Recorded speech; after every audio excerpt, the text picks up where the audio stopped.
Хүчтэй салхи шуурга тохиолдсон үед. Салхи шуурга болох мэдээлэл хүлээн авсан үед зайлшгүй гарах тохиолдолд техникийн бүрэн бүтэн байдлыг хангаж дулаан хувцас, шороо цас нэвчихгүй юудэнтэй цув, нүдний шилтэй байх, шатхууны нөөц, явх чиглэлийн маршрут, мөн жолоочийн дадлаг туршлагыг харгалзан үзэж, тасрахгүй бүх үе олос гарч хэдэн бэлтгэх, хаашаа явж байгаа хизээ эргэж ирэхээ гэрийнхэндээ болон хуршүүдтэй заавал хэлэх.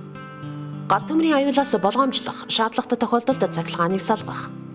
Барилгын кран, цахилгаан дамжуулах агаарын шугам, уурын зуухны яндан, рекламны самбар зэрэг салхинд унаж бусдын амь нас, эд хөрөнгийг сүйтгэх аюултай учир, ойр орчмын байдлыг ажиглан мэдэж, аюулгүй байдлыг хангах.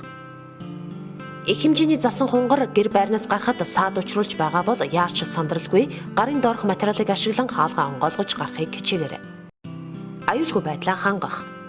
Хаалга, цонх, салхивч болон бүх онгорхой зүйлсийг хааж бэхлэх.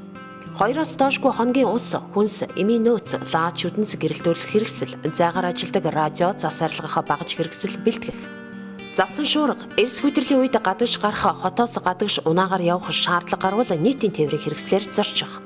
Хүйтэн агаар нэвтрүүлэхгүй тулд хаалга цонхоо сайн дулаалж чигжих. Шаардлагатай бол гэрийнхээ хаан дээврийн хүндийг дулаалж түлшээ хэмнэх.